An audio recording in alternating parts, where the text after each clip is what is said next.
Hello बच्चों, आप सभी का स्वागत है मेरे नए क्लास में। और आज मैं आप लोगों को बताने वाला हूँ प्रश्नावली 2.4, ठीक है, क्लास 9 का है।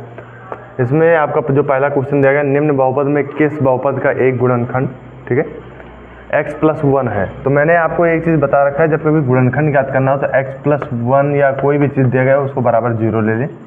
फिर एक मान इसका आ जाएगा x बराबर, जैसे कि इसमें -1 आ गया। क्या आ गया? -1 आ गया, क्योंकि 1 को हमने इधर से ट्रांसफ़र किया दूसरी साइड में, तो ये इधर प्लस में, इधर जाएगा तो माइनस में हो जाएगा। ठीक, इस मान को हम यहाँ पर रखेंगे। क्या है ये? P ऑफ x होता है। ठीक है, क्या होता है ये? P ऑफ x होता है। चलो इसको हम मिटा देते हैं ताकि आप लोगों को थोड़ा सा बस ऐसे ही अंदाज़ा लगा रहे। अब यहाँ पर P ऑफ हम क्या रखेंगे? -1 रखेंगे। इक्वल टू क्या हो जाएगा? -1 का होल क्यूब। क्या होगा? -1 का होल क्यूब प्लस -1 का whole square plus -1 plus 1। Okay, जब हम इसको और आगे बढ़ाएंगे तो हमारा -1 का होल क्यूब बराबर क्या होगा? -1 होगा। यहाँ पर -1 का होल स्क्वायर क्या होगा? 1 होगा। यहाँ पर प्लस और माइनस होगा, -1 हो जाएगा और +1 हो जाएगा। ओके, एक से एक कट गया, एक से एक कट गया, बराबर क्या आ गया? 0।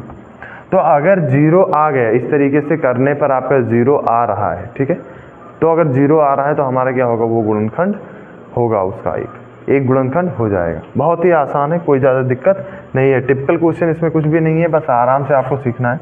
इसमें देखिए सेकंड क्वेश्चन आपका क्या दिया गया है, ये फर्स्ट क्वेश्चन लग गया। सेकंड क्वेश्चन पर अगर हम जाते हैं तो P ऑफ क्या रखेंगे? -1 ही रखना है, कुछ दूसरा नहीं रखना है, बराबर रखेंगे।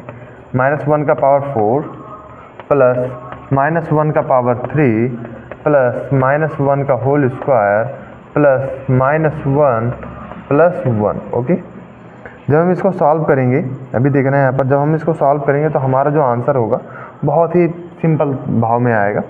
यहाँ पर देखना -1 का होल पावर क्या दिया गया है? 4 दिया गया है, तो यहाँ पर 1 होगा। यहाँ पर हमें पता है -1 होगा, यहाँ पर हमें पता है कि +1 होगा, और यहाँ पर पता है हमको -1 होगा और +1 होगा। ओके, ये 1 से ये 1 कट गया, इस वाले 1 से ये वाला 1 कट गया। आपका क्या बचा? सिर्फ 1 बच गया। क्या बच गया? 1 बच गया। ठीक है, तो जब 1 बच जाता है तो इसमें तो हम कह देंगे कि गुणनखंड है। क्या बोलेंगे? गुणनखंड है। लेकिन इसमें गुणनखंड क्या बोलेंगे? गुणनखंड नहीं है, गुणनखंड नहीं है। ओके, तो इस तरीके से कोई भी क्वेश्चन होगा आप आसान तरीके से कर सकते हो, कोई ज़्यादा दिक्कत नहीं है। यहाँ पर जो ये आपके 2 क्वेश्चन दिए गए हैं, ये दोनों क्वेश्चन मैं आपके लिए छोड़ रहा हूँ ताकि आप लोग करना आराम से, ठीक है, बैठ करके। अगर आप लोग नहीं कर पाते हो, मुझे कमेंट करना। मैं बार बार हर एक वीडियो में एक ही चीज़ कहता हूँ कि आपको अगर क्वेश्चन कोई भी समझ में नहीं आ रहा है तो आप वो चीज़ मुझसे पूछिए, कमेंट करिए कि सर मुझे ये क्वेश्चन समझ में नहीं आया। उस क्वेश्चन को मैं आपको एक शॉर्ट वीडियो में मैं देता रहूँगा, ठीक है। कोई भी क्वेश्चन होगा उसका मैं आंसर देता रहूँगा। अभी तक मेरे पास कोई भी क्वेश्चन का मतलब कोई भी क्वेश्चन नहीं पूछा गया है, किसी ने कोई कमेंट नहीं किया है कि हाँ सर मतलब ऐसा कोई क्वेश्चन बताइए आप। दूसरी बात, एक कमेंट मेरे को रिसीव हुआ, वो कमेंट ये रिसीव हुआ कि यहाँ पर जो लाइट है वो बहुत ज़्यादा पड़ रहा है, ठीक है। तो इसके पीछे मैं एक कारण बता दूँ कि जो लाइट का मैंने जो लाइट सेटअप करके रखा है वो कोचिंग का मैंने सेटअप करके रखा है, ठीक। अब क्या होता है कि जब मुझे जलाना पड़ता है तो पूरी लाइट मुझे जलानी पड़ती है पढ़ाने के लिए, ठीक है। तो अभी भी क्लास नहीं चल रहा है, कोई भी बच्चे यहाँ पर उपस्थित नहीं है, मैं ऐसे ही रेंडमली वीडियो बना रहा हूँ, ठीक है। यहाँ पर कोई भी बच्चे नहीं है, लेकिन फिर भी मुझे वहाँ का लाइट मुझे ऑन करना पड़ता है, जिससे यहाँ पर लाइट पड़ती रहती है। मैं कोशिश करूँगा कि ये कुछ दिनों में सॉल्व हो जाए। जब तक मैं चाक से पढ़ाता हूँ तब तक आपको ये चीज़ थोड़ा सा फेस करना पड़ेगा, और जैसे ही चाक से ख़त्म हो करके मैं शिफ्ट करता हूँ मार्कर पर, ठीक है। अभी तो चाक मेरे पास बहुत है, तो उस चाक को ख़त्म होने में मुझे लगता है कि हो सकता है क्लास 9 पूरा का पूरा सिलेबस ख़त्म हो जाए, क्लास 10th में हो सकता है मिल जाए आपको, ठीक है। तो आप आराम से बस देखते रहिए, आपको जल्द से जल्द वीडियो मिलता रहेगा। चलिए इसको नोट कर लीजिए, फिर नेक्स्ट क्वेश्चन की तरफ हम लोग बढ़ते हैं। यहाँ पर जो क्वेश्चन दिया गया है, अगर नहीं दिख रहा है तो मैं आपको बता दूँ, दिया गया है 3rd नंबर क्वेश्चन, x के पावर 4 प्लस 3x के पावर 3 प्लस 3x के पावर 2 प्लस x प्लस 1, ये दिया गया है। यहाँ पर 4th नंबर क्वेश्चन दिया गया है x के पावर 3 माइनस x के पावर 2 माइनस ब्रैकेट में दिया गया है 2 प्लस √2 का पूरा ये आपका क्या है, इसका गुणन बोल देते हैं इसको, और ये x हो गया प्लस √2 दिया गया है। तो इन क्वेश्चन को आप सॉल्व करिए, फिर हम बढ़ते हैं नेक्स्ट क्वेश्चन की तरफ। चलिए इस क्वेश्चन में आपका क्लियर बता दिया गया कि जो गुणनखंड प्रमेय का उपयोग करना है आपको, जी ऑफ एक्स और पी ऑफ एक्स का एक गुणनखंड है या नहीं है, यही चीज़ दर्शा। तो इसको दर्शाने के लिए हमारे पास कोई ज़्यादा दिक्कत नहीं है। यहाँ पर हम क्या करेंगे, जो जी ऑफ एक्स है इसको मान लेंगे बराबर 0, तो एक्स बराबर क्या आ जाता है -1, ठीक है। सेम वही चीज़ जैसा आपने पहले किया वैसे ही आपको ये भी करना है, ठीक है। यहाँ पर हम क्या रखेंगे, P of -1 equal to 2 into -1 का होल क्यूब प्लस -1 का होल स्क्वायर -2 इंटू -1, ओके। जब इसको हम सॉल्व करेंगे तो यहाँ पर देखो -1 का होल क्यूब क्या होता है, -1 होता है, -1 से 2 का गुणा करेंगे -2 प्राप्त होगा। यहाँ पर हम करेंगे तो ये हमारा +1 प्राप्त होता है, यहाँ पर करेंगे तो ये माइनस माइनस प्लस हो जाता है, +2 प्राप्त होता है और -1, इस 1 से ये 1 डिवाइड हो जाएगा, 2 से 2 कट जाएगा तो आपका क्या आ गया 0। अगर 0 आ जाए, जिस तरीके से पुराने क्वेश्चन हमने सीखा, ठीक है, उसी तरीके से ये क्वेश्चन भी हम सीखेंगे। इसमें अगर 0 आ जाता है तो आपका क्या होगा, ये एक गुणनखंड हो जाएगा, नहीं तो नहीं होगा। आप ये 2 क्वेश्चन आपके लिए है HW, ठीक है, जो आप लोग ट्राई करेंगे। नहीं होता है तो मैंने पहले भी बता रखा है कि अगर कोई भी क्वेश्चन नहीं आपसे सॉल्व होता है, यू कैन आस्क मी, आप कभी भी मुझसे पूछ सकते हो, जैसे आप पूछोगे मैं हर एक क्वेश्चन का आंसर दे दूंगा, ठीक है। चलिए नोट कर लीजिए, फिर नेक्स्ट क्वेश्चन की तरफ हम लोग बढ़ते हैं। आपका तीसरा नंबर क्वेश्चन जो दिया गया है कि k का मान बताइए, ठीक है, ज्ञात कीजिए जिसके प्रत्येक बहुपद का एक गुणनखंड इतना दिया गया है x-1 हो, ठीक है।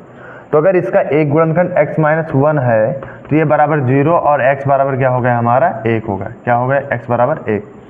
वही चीज़ हम p ऑफ x के जगह पर रखेंगे तो p ऑफ 1 इक्वल टू जहाँ जहाँ पर x है वहाँ पर हम 1 रखेंगे, जहाँ जहाँ पर भी है, ये चीज़ ध्यान रखना, जहाँ जहाँ पर, और ये बराबर किसके हो जाएगा 0, क्योंकि यहाँ पर p ऑफ 1 अगर है तो इसका मतलब होगा 0 हो जाएगा, ठीक है, क्योंकि शेषफल कुछ आएगा नहीं तो शेषफल को हम नोट नहीं करते। अब यहाँ पर क्या हो जाएगा 1 होगा, तो 1 प्लस 1 बराबर k, 1 प्लस k बराबर 0, तो k बराबर क्या हो जाएगा, 1 और 1 जुड़ जाएगा 2, और 2 को इधर ट्रांसफर करेंगे तो हमारा क्या हो जाएगा -2। तो पहले क्वेश्चन का आंसर क्या है, k बराबर -2 आ गया। दूसरे क्वेश्चन की तरफ अगर हम बढ़ते हैं इसमें तो हमारा p ऑफ क्या हो जाएगा 1 होगा, 1 इक्वल टू 2 1 का square plus k into 1 plus √2 equal to 0 हो जाएगा। इसको जब लिखेंगे तो हमारा 2 प्लस k प्लस √2 बराबर 0। तो यहाँ से जो हम निकालेंगे इस सवाल का आंसर, ठीक है, यहाँ से ये देखिए इस सवाल का अगर हम आंसर निकालते हैं तो ध्यान से देखना k दिया गया है k, और ट्रांसफ़र कर लेंगे इस 2 और √2 को उधर ट्रांसफ़र करेंगे तो हमारा इधर किस में प्लस में इधर जाएगा तो क्या हो जाएगा माइनस हो जाएगा। माइनस को चाहे आप ऐसे बाहर लिख सकते हो, माइनस आपका हो जाएगा 2 प्लस √2, ये भी हो सकता है। आप अगर ये चीज़ नहीं लिखना चाहते हो तो एक और आंसर हो जाएगा -2 माइनस √2, इस तरीके से भी आपका आंसर आ सकता है। चलिए नोट कर लीजिए, फिर नेक्स्ट क्वेश्चन की तरफ हम बढ़ते हैं। और ये जो 2 क्वेश्चन आपके लास्ट में दिए गए, इन दोनों क्वेश्चन को आप लोग करेंगे HW है, ठीक है। मैं बहुत सारे क्वेश्चन छोड़ रहा हूँ, क्योंकि बताने में बहुत ज़्यादा लंबा वीडियो बन जाएगा, और लंबा वीडियो मैं बनाना नहीं चाहता कि छोटे छोटे वीडियोस बना करके आपको जल्द से जल्द हर एक चैप्टर को समझा दिया जाए, ठीक। चलिए इसको कर लेना, अगर नहीं होता तो फिर बता देना कि नहीं हुआ सर, मैं बता दूंगा शॉर्ट वीडियो में। नोट कर लो जल्दी से। आपका जो 4 नंबर क्वेश्चन दिया गया है उसमें दिया गया है कि गुणनखंड ज्ञात कीजिए। गुणनखंड आपको ज्ञात करना है। देखो गुणनखंड के लिए सबसे पहला काम क्या होना चाहिए, आपका एक क्या कहते हैं बहुपद आपका होना चाहिए, ठीक है। बहुपद हमारे दिया गया है तो इसका रूप क्या है, ax² plus bx plus c, ऐसा होना चाहिए रूप, ठीक है, वही दिया गया है रूप। लेकिन अब यहाँ पर थोड़ा सा और हम देखेंगे, ये हमेशा होना चाहिए a और c का मल्टीप्लाई, ठीक है, और b को ऐसे तोड़ना होता है कि a और c के मल्टीप्लाई में ही इसको डिवाइड किया, मतलब मल्टीप्लाई किया जाए उस संख्या को, और उस संख्या को जोड़ने या घटाने पर हमारा b आना चाहिए, ठीक है। यहाँ पर देखना 12 एकम 12 होता है, और हमें पता है 4 3 12 होता है। कितना होता है 4 3 12, तो 12x² माइनस 4 प्लस 3 4 3 7 होता है, इसको भी लिखेंगे प्लस 1। अब इसको हम अलग अलग लिखेंगे 12x² माइनस 4x प्लस नहीं, यहाँ पर माइनस हो जाएगा ये भी, क्योंकि -3x हो जाएगा और +1 हो जाएगा, ठीक है। यहाँ पर कॉमन क्या होगा, 4x कॉमन होता है, तो यहाँ पर 4 3 12 3x बचेगा। यहाँ पर 4x पूरा का पूरा बाहर होगा, 1 हो जाएगा। यहाँ पर -1 कॉमन करेंगे, 3x -1 हो जाएगा। 3x -1 आपका मेन कॉमन हो जाएगा, जो दोनों में दिया गया है, इसमें भी दिया गया है, इसमें भी दिया गया है। तो इसको हम बाहर कर लेंगे, क्या बचेगा, जो बचेगा उसको 4x यहाँ से बच रहा है, यहाँ पर -1 बच रहा है, इसको लिख लेंगे। यही आपका गुणनखंड हो जाएगा। इस तरीके से आप आसान से कर सकते हो, कोई दिक्कत नहीं है। गुणनखंड आपके समझ में आ जाएगा। 3 दूनी 6 होता है, हमें पता है क्या होता है, 3 दूनी 6 होता है। तो देखो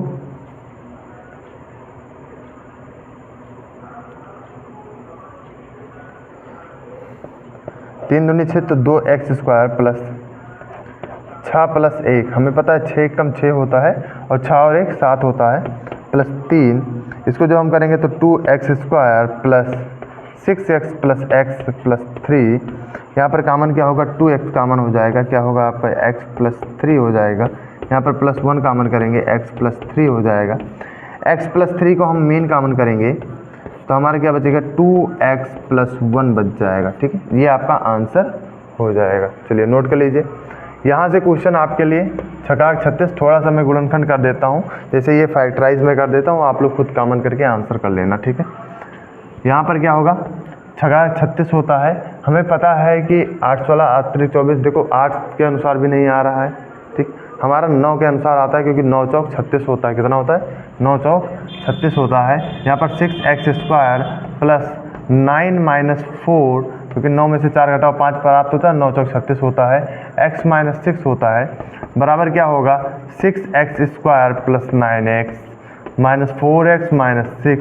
आप इसको कॉमन कर लेना, इसमें जो भी कॉमन होता है आपका कॉमन करके आंसर इसका निकाल लेना। चलिए इसको मैं बता देता हूँ, 4 3 12 होता है और 4 में से 3 अगर हम घटा दें तो 1 प्राप्त होता है। तो 3x² माइनस 4 और माइनस 3, 4 में से 3 घटाए हमको 1 प्राप्त हो गया, माइनस 4 हो गया। अब इसको हम करेंगे तो 3x² माइनस 4x और माइनस माइनस प्लस हो जाता है 3x माइनस 4। यहाँ से हमारा x कॉमन होगा, यहाँ से 1 कॉमन करना है, आपको आसान से कर लेना। चलिए नोट कर लीजिए, फिर नेक्स्ट क्वेश्चन की तरफ हम लोग बढ़ते हैं। 5 नंबर जो क्वेश्चन दिया गया है, इसमें सबसे बड़ी घात आपको 3 घात यानी त्रिघात बहुपद आप पढ़ रहे हो। ठीक है, अब त्रिघात बहुपद का गुणनखंड कैसे ज्ञात करेंगे, इनका गुणनखंड करना है। देखो इसमें भी कोई ज़्यादा डरने वाली बात नहीं है, आपके लिए बहुत आसान हो जाएगा अगर मैंने बताया और ध्यान से आपने देख लिया तो। क्योंकि जब तक आप कॉन्सेंट्रेट ऑन दिस क्वेश्चन नहीं करेंगे, यानी कि अपने माइंड को एक जगह कॉन्सेंट्रेट नहीं करोगे, तब तक क्वेश्चन नहीं हो पाएगा। आपके पास एनर्जी बहुत है, स्टार्टिंग में जब आप पढ़ना शुरू करते हो एनर्जी बहुत होता है, लेकिन बीच में आते आते ही एनर्जी ड्रॉप। क्योंकि मैंने देखा है, मेरा ही वीडियोस जो हैं उसमें मैंने देखा कि आपका एनर्जी इतना ज़्यादा ड्रॉप हो जाता है कि ज़्यादा आप 1 मिनट 2 मिनट तक देखते हो, इसके ऊपर नहीं देखते हो वीडियो। ठीक है, यहाँ पर जो मैं बोल रहा हूँ ना, ये चीज़ आप देखोगे ही नहीं, यहाँ तक पहुँचोगे ही नहीं देखने के लिए। देखो यहाँ पर क्या है दिया गया, x³ minus 2x² minus x plus 2। जब हम इसको करेंगे तो हमारा इसमें क्या होता है कि गुणनखंड ज्ञात करने के लिए 3 खंड हैं। कितने खंड हैं, 3 खंड है। तो इसमें हमारे लिए थोड़ा सा लॉजिकल ये नहीं हो पाएगा, इनलॉजिकल हो जाएगा, थोड़ा सा डिफरेंट तो होगा ही। ठीक है, डिफिकल्टी होगा। अब हम क्या करेंगे कि x बराबर कोई ऐसी संख्या है, जैसे x बराबर क्या लेंगे, plus minus 1 plus minus 2 plus minus 3 plus minus 4, ऐसी हम संख्याएं लेंगे। ठीक है, कभी कभी भिन्नात्मक संख्या भी लेनी पड़ जाती है, लेकिन अधिकतर आपको यही 1 2 3 4 ऐसे करके आप सॉल्व करोगे, आपका हो जाता है क्वेश्चन। ठीक है, फर्स्ट क्वेश्चन आपका दिया गया है, इसमें जैसे हम रखेंगे x माइनस 1, देखो अब माइनस 1 हम अगर रखते हैं तो माइनस 1 का होल क्यूब क्या होगा, -1 होगा। यहाँ पर इसका स्क्वायर -2 होगा, यहाँ पर माइनस प्लस 1 हो जाएगा, ये कट जाएगा। तो हम x बराबर अगर क्या रख दें, x बराबर -1 रखने पर तो P ऑफ -1 एक बार चेक कर लेते हैं, आपको दिखा दें तो -1 का होल क्यूब हो गया, -2 इंटू -1 का होल स्क्वायर हो गया, -1 हो गया प्लस 2 हो गया। ठीक है, जब इसको सॉल्व करेंगे तो यहाँ पर -1 प्राप्त होगा, यहाँ पर -2 प्राप्त होगा, यहाँ पर माइनस प्लस 1 प्राप्त होगा, यहाँ पर प्लस 2 प्राप्त होगा। इस 2 से ये 2 कैंसिल, 1 से 1 कैंसिल, बराबर क्या आ गया 0। जब 0 आ गया तो हमें प्राप्त हो गया कि हाँ ये संख्या है। अब देखो x बराबर -1 रखने पर अगर ये शून्य हो जाता है तो हम क्या लिखेंगे, x प्लस 1 इसका पहला मतलब एक गुणनखंड है। क्या लिखेंगे, एक गुणनखंड है। ठीक है, अब यहाँ पर क्या होगा कि x प्लस 1 से हम क्या करेंगे, अब भाग देंगे। भाग देने पर तो हमको प्राप्त हो जाएगा भागफल, और उस भागफल का खंडन किया जाएगा। ठीक है, ये चीज़ ध्यान रखना, क्योंकि भागफल भी हमको लेना है। तो भाग करेंगे, भाग करना अगर आपको नहीं आता है तो यहाँ से आप सीख जाओगे भाग करना। x प्लस 1 दिया गया है, x प्लस 1 से इसको भाग करना है। तो देखो आगे x होना चाहिए, ये चीज़ ध्यान रखना, और यहाँ पर सबसे बड़ी घात सबसे आगे होनी चाहिए, और यहाँ पर भी सबसे बड़ी घात सबसे आगे होनी चाहिए। ठीक है, उसके बाद में उससे छोटा, इस तरीके से चलना होता है। सब में चाहे इधर हो चाहे इधर। x+1 दिया गया है। x+1 में अब कितना का गुणा करें, तो x को हम देखेंगे, x में हम कितना x² का गुणा कर दें, x² का, तो हमारा x³ हो जाता है। +1 में इसका भी गुणा करेंगे, +1 से गुणा करने पर x² हो जाता है। चलिए अब इसको दोनों को माइनस करते हैं, ये कट जाएगा, इसमें भी माइनस, इसमें भी माइनस, तो ये दोनों क्या हो जाएंगे, ऐड हो जाएंगे, -3x² हो जाएगा, -x होगा। अब देखो ध्यान से, एक ही संख्या को हमने उतारा, यहाँ से भी लेंगे, अब -3x जाएगा, क्या जाएगा, -3x, तो -3x² -3x हो जाएगा, क्योंकि 1 से गुणा करने पर वही चीज़ आता है, ये प्लस हो जाएगा, ये प्लस हो जाएगा, ये कट जाएगा। देखो 3x में से 1x निकलेगा, क्यों निकलेगा, क्योंकि ये प्लस में है, ये क्या है, माइनस में। एक जगह प्लस है यानी धन है और एक जगह माइनस है, तो क्या होगा, घट जाएगा। अब घटाएंगे इनको, 3x में से अगर हम x घटाते तो हमारा क्या प्राप्त होता है, 2x, क्या प्राप्त होता है, 2x में हम उतार लेंगे एक संख्या जो हमारा बचा होता है 2। अब इसमें क्या लेकर जाएंगे हम, +2 लेकर के जाएंगे, तो देखो हमें प्राप्त क्या होता है, 2x + 2 ही प्राप्त होता है। घटाने पर ये सब खत्म हो गए, 0 हो गया, क्या हो गया, 0। अब 0 हो गया तो इस गुणनखंड को भी हम यहाँ पर कर लें, एक जगह सॉल्व कर लें, किसको, x² - 3x + 2 का जब सॉल्व करेंगे तो हमारा आ जाता है x² - 2 + 1, क्योंकि 2 1 कम 2 होता है और 2 और 1 3 होता है, +2 बराबर x² - 2x - x + 2 बराबर, यहाँ पर कामन क्या होगा, x कामन होगा, x - 2 हो जाएगा, -1 कामन होगा, x - 2 हो जाएगा। अब देखो यहाँ पर क्या होगा, x - 2 आपका मेन कामन होगा, क्या बच जाएगा, x - 1। तो ये चीज़ ध्यान रखिए कि आपको कभी भी गुणनखंड करना है तो इस तरीके से कर लो। अब जब हमारा गुणनखंड ये चीज़ प्राप्त हो गया तो हम इसको डायरेक्टली क्या लिख सकते हैं, जब इसका गुणनखंड हमें लिखने की बात आ जाए, इसका ऐसे हम एक बना लेते हैं डिब्बा, ठीक है, यहाँ पर लिख दें, तो x³ - 2x² -x + 2, अगर इसका हम गुणनखंड लिखते हैं तो एक ब्रैकेट में हो जाएगा x, जो यहाँ पर पहला हमारा गुणनखंड आया था ना, मैंने लिखा एक गुणनखंड है, तो यहाँ पर पहला गुणनखंड x+1 होगा, दूसरा गुणनखंड x - 2 हो जाएगा, तीसरा गुणनखंड x - 1 हो जाएगा। नोट कर लो, यही इसका आंसर हो जाएगा। तो इसमें अभी 3 खंड और दिए गए हैं, तीनों खंड के बेहतरीन तरीके से देखा जाएगा। फिर चलो बढ़ते हैं हम नेक्स्ट क्वेश्चन की तरफ। इसका जो सेकंड क्वेश्चन है वो ऐसा लिखा हुआ है, x³ - 3x² - 9x - 5 दिया गया है। इसमें भी हम x बराबर कोई भी एक संख्या लेते हैं जिसका हमारे माइंड में पहले से कैलकुलेशन ऐसा होना चाहिए जो इस चीज़ को प्रूव कर सके। अगर हम 1 लेते हैं तो ये 1 हो गया, ये आपका -3 हो गया, ये -9, तो इससे नहीं होगा। हम जब -1 लेंगे तभी हमारा -1 ये हो जाएगा, -1 ये हो जाएगा, तो -1 से जैसे ही करेंगे यहाँ पर 9 और यहाँ पर -6 रहेगा, -6 रहेगा, -6, तो 5 3 8 और 1 9 होता है। तो x बराबर -1 रखने पर तो p ऑफ -1 = -1 का होल क्यूब, ठीक है।